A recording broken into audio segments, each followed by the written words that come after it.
to the Veronica Howard Show for part two of the Yes You Can with Coach Bruce R. Berry. Gregory, how are you today?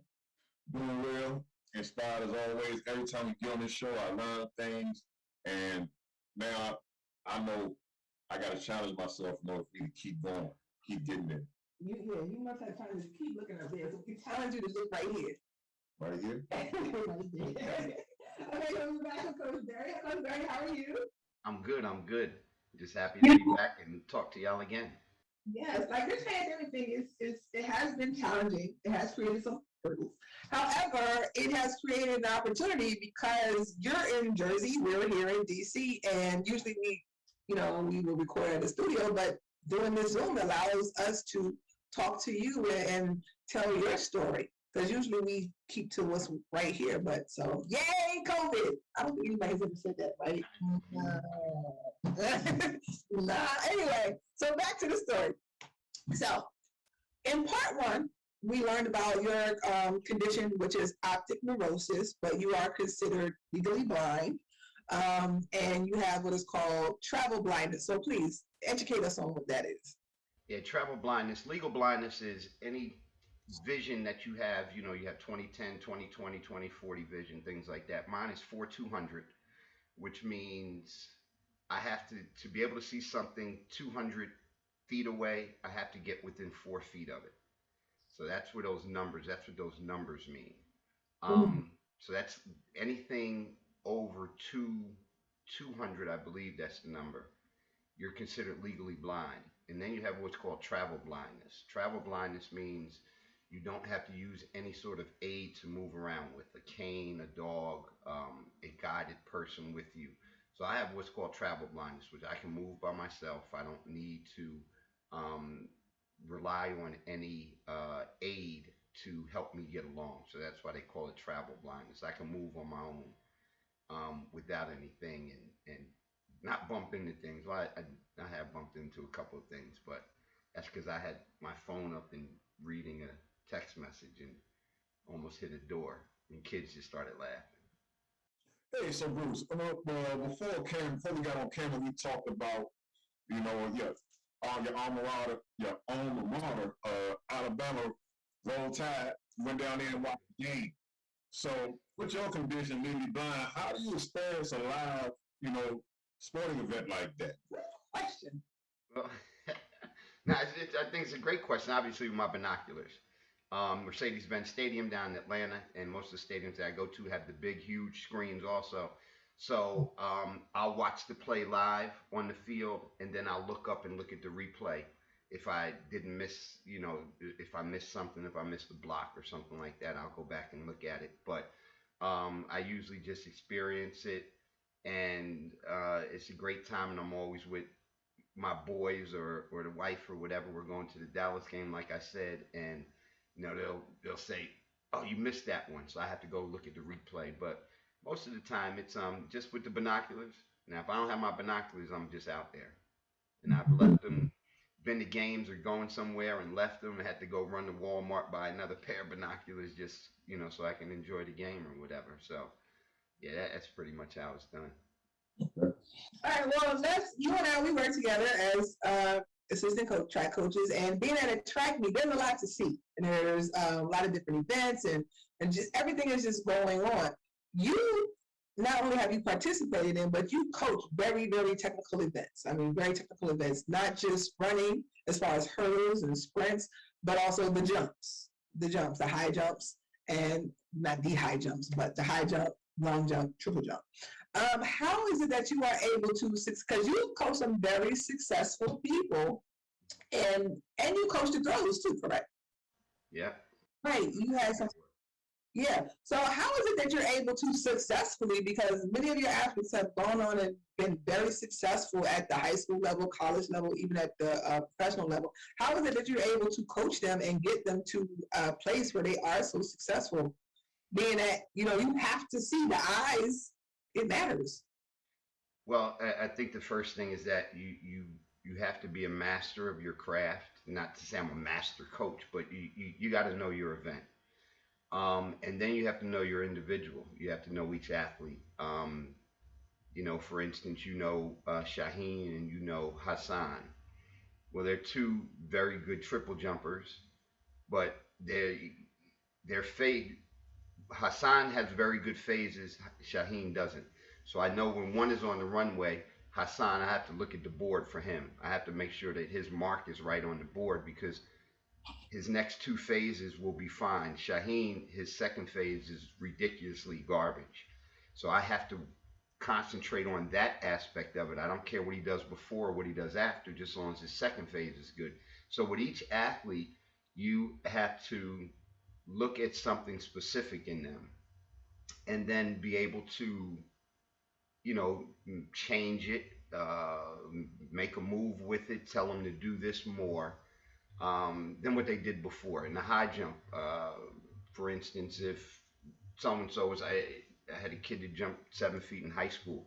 I knew Lonnie had a really, really bad drive phase coming off the ground. So that's what I would focus on more than anything else was his arms. His run up was fine, his plant was good, but his arms stunk. So you learn over the years to just take little bits and pieces of a person's race or their jump or their throw and be able to enhance that and zero in on that aspect of it and create that because if they master that part or that part becomes better, everything else takes care of themselves because they know what to do. If we get a kid and you've seen it, I'll just let them do run throughs and just start watching what their warm ups are like, what their what each phase is like, what their bounding is like, and then I know what type of day that's going to be for them. So I know what to start to focus on and look at that point. So would you say? It seems hard, but it's not. So would you say that basically is one of your one of your philosophies for coaching is to focus on the details? Right. You focus in on the small things because the small things will help make the big things better. And I think is that also something that you use in your everyday life or what you talk about every day to your athletes or students? Like, listen, one of the ways you can overcome adversity is not just look at the big problem that is there or that you think is there, but focus in on the smaller details. Exactly. I mean, that's something my father always taught. He was a principal of 13th Avenue Street School. At one point, it was the largest high school in the state of New Jersey and the elementary school in the state of New Jersey and the seventh largest elementary school in the country. He had over 3,500 kids. And I used to see the way he ran that building. And he always told me, he said, pay attention to detail. He said, because once you get the detail, everything else falls into place.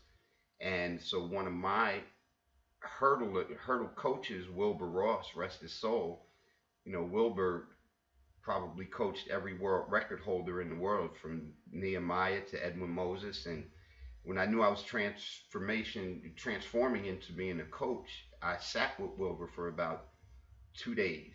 And he probably told me everything there was about hurdling. And then I just looked at it when I said, well, I wanted to learn to coach the jumps. So I did everything I could with the jumps and I reached out to great jump coaches and I started talking to them and high jump coaches and things. So I started learning the details of everything. And yeah, I think you have to attack life that way. I think our kids now in today's society, they just want the big picture. They want everything to come to them. They want 1,001 likes. They want to be the next superstar due to YouTube or Instagram. And you can't do that. Focus on what you want to be. You hear me always say it. It may be a bad thing to say, but be the best that you want to be. If you're going to be a drug dealer, you better be the best drug dealer you could be.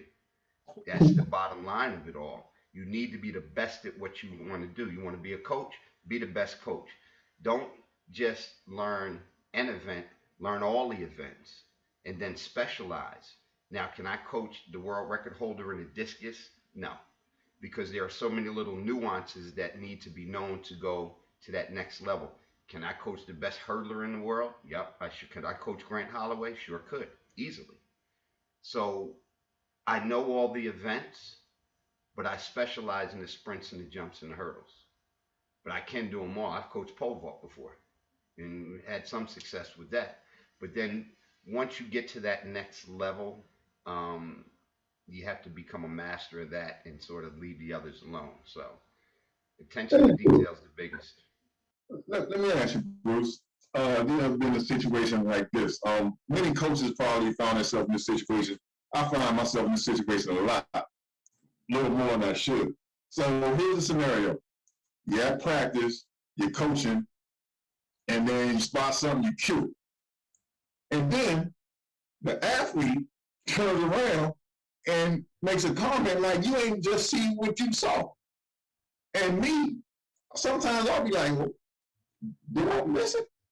No, that mofo don't know what they talking about. I'm the expert. Have you ever been like, hey, cue something? They like, hey, I ain't do that. I don't know what you saw. And then with your condition, you be like, you might have to scratch your head and be like, I might have missed it. That ever happened to you, Bruce? I'm laughing because Gregory, it happens more times than often. It happens a lot more times than often, and I know them so well that I don't second guess myself because they're like, "Nah, coach, I didn't." Yes, I'm telling you, you did. So I'll go back and I'll look at the video and I'll say, "See this?" And they'll go, "Oh yeah, but it didn't feel like it." But yeah, it does happen a lot. They'll say, "No, coach, I didn't do that." Yes, you did do that. No, coach, I was in this position. No, you weren't. And I know them so well, and it's happened before. I've missed some jumps for some races or end of races or whatever, and they've come to me and they say, "Well, how'd I do what you think?" I'm going back to what I already know about them, what they're already deficient in. You know, you didn't hold that second phase the right way, and they'll go like this. Yeah, you're right. I didn't see the jump for anything. I was Don't tell all the tricks. right, Ronnie, and V has been there with me when I've done it, and she'll go, and I'll just look at her and start smiling, like, because I know him already. So I think if you know your athlete well enough, you'll never have to second guess yourself, because 95% of the time they've done it wrong and you're right in it. But that little comment, they shake you for a second. I'd be like, man, get out of here. Stop playing. Look. So yeah, it happens more times than often. So what we need to know is you need to start recording your practices, so that way we can say, let's go to the tape. And then second of all, you just need to really have, and that goes back to what Coach Barry was saying in part one, make sure you check it out, yes you can, is that you need to have confidence in yourself and believe, that you know what you know. It happens with me in class. So-and-so was talking. No, it wasn't. Yes, you were. No, it wasn't. Let me tell you something. I know you were talking because you talked yesterday. You talked all day in class when I had to tell you to be quiet before, and I know you was talking to the person before. So then when you start running it down on them, they're like, "Oh!" But then I am lucky. We have in our gym we have cameras. I'm like, "You want to go to the camera? We go to the camera." And then they're like, "Nah, we ain't gotta go to the camera." So I mean, definitely what Coach Barry said. People are creatures of habit. Yes. They are. And the scenario that I use, when you're in first grade, second grade, and the teacher says, I have eyes in the back of my head, and it'd be like, Gregory, stop talking. Hey, Gregory, stop messing with that. She know because you're a creature of habit because you've done it so many times. She knows that when her back's turned, you're going to take advantage, not per se you, but someone's going to take advantage and do something that they're not supposed to be doing or doing something that they always do. So I use that a lot, and especially in the classroom. I knew that Raheem is going to do this. Soon as I turn and do something, Raheem's going to start bugging. Raheem don't even try it. He'd be like, dang, coach, I ain't even doing that. Yeah, but you're getting ready to because you think. Minority report. Exactly. So, like I always say, and one of my best, I'm the best at this game. I'm the best at it. Been there, seen it, done it. So I know it. So I know you're getting ready to do this right now. And they'll look and be like, dang, all right, all right. And again, that, like you said, that's the confidence of it. Like I already know what they're going to do before they do it. So, which we can further, conclude when it's about yes, you can and overcoming these adversities. You gotta learn. You gotta know what you know. You gotta learn. You gotta become a master of what it is you're gonna do. Like my daddy used to say, if you're gonna be a janitor, be the best one you can be. Let the drug dealer one out of it. Like he said, so whatever it is you're gonna be, you gotta be the best one at it. Secondly, have that confidence. that so when someone does question you, you know, you confidently, and one or two times you may have missed it, but you confident, be confident, and that will definitely help you get over, you know, deal with adversity. I don't want to say get over it because people think, oh, I'm trying to get, no, it will help you deal with adversity and conquer that obstacle or that hurdle and move on to the next. Now, there's some more interesting things about you because we are getting close to the end. You play golf, I do. and that's what. I participate. No, but you play, well, you participate, and I mean, I have seen, well, I watch golf, I've seen golf, but I am nowhere near as good as you, and I can see. So the point is, I'm like, you do some really amazing things that most people that have perfect vision or have decent vision, you know, we don't do as well as, but you have managed to make it something that you're very good at. How is it that you're able to play, like really quickly, how is it that you're able to play golf, participate as well as you do? Because you do participate very well. It was the challenge of it. Again, you know, it was the challenge of being able to say, you know what, even though I can't see exactly where I'm hitting the ball, if I have the right people around me, if I surround the right people around me, my boys, i.e., you know, friends, wife, and whatever, if they are around me and they can find that ball, then I'm going to do everything I need to do to learn how to swing right, how to hold the club right, what club to use. I'm going to learn that aspect of it, the detail aspect, just as long as they take care of the big picture and say, hey, it's over there to the left, or move to the right, or turn to 11 o'clock. There it is. Keep walking. There it is. Just as long as they find that. But I told you, I run into it sometimes if I'm having a good day with them and I hit the ball, you know, just hit a good drive or a nice shot, and I'll be like, yo, am I near it? You know, am I in the green? You know, am I close to the green, or am I in the center of the fairway? And they'll be like, nope. And I'll be like, what you mean? Nope. No, you You didn't. in there? You way over there in the trees somewhere. Stop lying, because that's the way y'all faces are, and I see how your faces are. You know, I just knocked the devil out of that ball. They can start laughing like, yeah, you right down the middle. Okay, thank you. And once I get there, and you know, how far are we out from here? And it'd be like, all right, about 80 yards out. So I know to use an 8 iron or whatever to be able to get to where I need to get to. So again, it's the detail of it. You know, I had to learn how to swing correctly. I had to learn how to address the ball right. I had to learn all of those things first. And then the bigger picture comes into it. So, you know, people do it totally blind. They're totally Wow. blind golfers that are scratch golfers. And you're also a grill master. Like you are a beast on the grill. Like you get on the grill and you do your thing. I try to get So it in and smoke it. Yeah. Yeah. yeah, you do a lot of things that you know most of us would take for granted in terms of being able to see. You do and you do very well. And I think Thank you. what I've gotten from listening to you and hearing your stories, whether it be here or at work, is that um, you can do whatever it is you want to do. You know, you just have to be willing to learn and master the details. Yeah, you can't be lazy about it, and you got to be humble about it. You have to understand that you do have some limitations as a handicapped person. Like I say that people who are walking around are just called tabs, temporarily able-bodied people. That means at some point in life you are going to become handicapped. You could sprain your wrist, sprain your ankle, and guess what? Now you've become handicapped, and you have to adapt when you do sprain your ankle or break a leg or do something and you're not quote unquote normal. Well, guess what? This is my normality now. I have to be normal and have to deal with my vision. So there's still a bit of humbleness that comes in. You do have to be humble and say, hey, you know what? I do have limitations.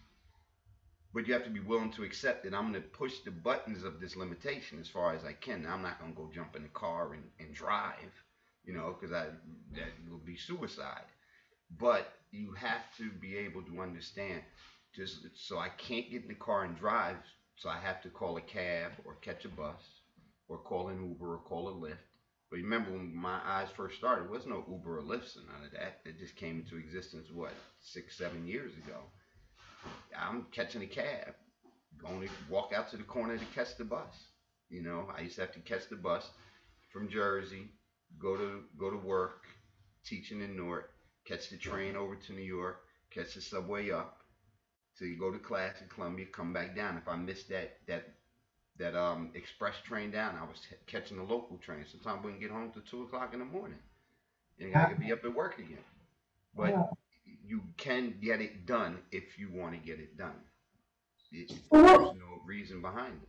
Can't be lazy. No, you can't. So what were you? So what? So with young people, people today in general, Are lazy. no, it's called selective participation. Right, exactly. Miss PC. Anyway, but you're right. And a lot of times, you know, again, and the reason why I just said that is I'm just being funny. But no, a lot of times we are, and my own self included. I am lazy. I will let that be known to the beginning. But what is it that what is it that you would tell somebody to sort of help them, find their way to say, no, yes, you can. Like, what little advice would you give them, or what philosophy would you impart to them? I think as someone told me, guess what? The sun is going to come up every day with you or without you. So if you plan on moving through this life, then you got to move as the sun moves. You got to get up every day and you got to do what you need to do. Now, don't get it twisted. Really, do not. There are some days where I just sit around and just bum it, and I feel sorry for myself because I can't do this or I can't see that or so forth and so on. I do get into those little bit of modes and those depression modes, and then it's got to be like, what's wrong with you? Ain't nobody else gonna do this for you. So you just got to go ahead and you got to do it. And so you got to snap out of it. But yeah, I've battled not per se with total depression, but I've been down for a while. I was down and didn't want to do anything, and just feeling sorry. Like, why me? How could I be this, great athlete and all this other stuff, and all of a sudden I'm reduced to this? Guess what? Sun will get up regardless of the fact. So you've got to get up with it, and you've got to make something of yourself. So, The sun comes out. The sun will come out. Even if it's behind the gray clouds, it's still out there. You get it, baby? I got it. Got that. Well, anyway, well, thank you, Coach Barry. This has been really good. Oh, well, yeah, it's been really good, and there's still so much that we can talk about. So, talk about some of the funny, like, there's been some funny things that have happened. Like, we've been at track meets, and and you get to yelling and fussing at somebody, and you were like, Coach Barry here. He's over there, and you looking over there. It's just like, I'm fussing the kid out. What are you? What the? Get over here! They like, Coach, who are you yelling at? I keep telling her something. They said, Rashawn is right here. Who that? Well, he need to be cussed out too then. Wrong way, yelling, looking, thinking I got the right person. The uniforms look the same. I'm yelling, yeah, that's it. She in the next heat. Oh, well, it's cleaner for her. All right. Oh, all types of things. Just, yeah. And you got to laugh at yourself. You got to be like, all right, it is what it is. Okay. Looking at the wrong lane the whole way. Like, I was like, what the hell just happened there? It was like, what you mean, Coach? She won the race. No, she didn't. Coach, she won. She was in lane 2. Oh, I'm looking at lane 7. It happens, but you have to. I think the bottom line with everything with me is you got to be able to laugh at yourself. You have to be honest with yourself. You have to be humble in the situations you go into, but you have to be confident. I've met a lot of people who have handicaps that have really really low self esteem. I met a lot of kids that don't have handicaps that have a really really low self esteem. And I think my biggest thing that I always say to them is that you can get done whatever needs to get done, but you got to believe in yourself first because ain't nobody else gonna believe in you. There's nobody out there. They may support you, but ain't nobody out here believing in you. So when you believe in yourself, you're gonna make others believe in you. And I think that's where it comes from. With me, is I'm gonna tell you up front, yo, I can't see. This is the way it goes down, but you best believe we're gonna get this done. And you will get this done in my classroom. You will get this done on the track. And if I believe in you, why can't you believe in yourself? And if I'm telling you and I care about you, why are you worried about what this fool is saying to you on Instagram? You don't even know, but you want to get a like from them. That's ridiculous to me. I'm trying to be straight up front, and Veronica knows I do not bite my tongue. If you had a crap race, I'm telling you, you had a crap race. And I'm not going to say it to you that nicely. Use those words either. I won't use those words.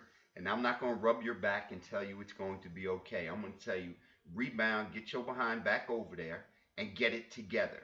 So stop playing. And I think if you come at it at anyone that way, they can't help but be like, you know what, this cat does really care, and he believes and he knows what he's doing. So I might as well follow him. And always been my motto. That's always the way I look at things. You know. Another thing is you very much about giving back. You are a very you and your family are very generous in terms of like how you give to other programs and just about helping other people. One of your high school coaches unfortunately passed away recently, and you put together a whole track meet Yep. for the benefits race. So you want to tell me a little bit about the coach and what you did and what you're trying to do with that? Yeah, Coach Siriano, Joe Siriano, he was a longtime coach at West Orange High School. Coached for 43 years, taught for 46 years, taught English. He's one of the first ones that got me to come out and run track. And he just believed. And Coach was always a giver to everything. And he was always a very, very humble guy, very laid back. Um, and I just didn't think he was getting the recognition that was due to him. So I called the mayor and I called the head coach and I called the principal and said, look, I want to run a meet for him. I don't want any money out of this. That's the first thing people think. Oh, you want to run a meet? You want some money? I don't want any money out of it. I said I want all the proceeds to go to a scholarship in his name. And they were like, wow. Well, anyway, make a long story short, we held the meet on May 8th. Very successful. We had over 22 high school teams show up. We presented two scholarships, a male and female scholarship in Coach Siriano's name. Each kid got $2,800. They got $2,800, and we still have over $2,000 set aside for next year. And I got the blessings from his wife and his two daughters, and they always were like a second family to me. And I just think that what he did for this town and for so many people and for myself, uh, he deserves some recognition. And so we did it. We pulled it off, and it's going to be a yearly thing. And then we're going to do Christmas from Coach, where I picked a family this year in West Orange, and was able to give them $1,000 to help during the Christmas time because they just lost their father. It's four kids and a wife. They just lost the father to COVID like 3 weeks before Christmas. And so we were able to. I called people, called ex athletes, give me $100. Wait, man, just give me $100. Just kidding. So I was able to come up with it. Whatever I raised, I put money towards it. So we ended up giving them $1,000. So we're gonna do that every year in Coach's name, called Christmas from Coach. Well, that is very awesome, and it just goes to show that you know even with your situation, you get a lot of help from people. I mean, you've acknowledged that you get a lot of help from people, and yet people are willing to come out and help you. For people that they don't even know, which is part of what giving and being a coach and just helping is really about. So we are ending our show. Can you feel it, baby? We need some shows! One in part two. Give me some rust off. Give me some rust off. And thank you, Coach Barry, for being our first I guest appreciate y'all so much. Thank you. season. So the new season, no, we appreciate you, and I mean, I work with you, so we'll continue to stay in touch and see what else. And if you got something else going on, something else you want to talk about, some things that the young people need to hear, we will see. She over here doing this with her fingers, so that means it's time for me to wrap it up. But thank you again, and thank you all for tuning in. We all will tune in to the Veronica Harris Show, and we will see you all next time. And we always like to say, what, good? Hey, come on down to DC.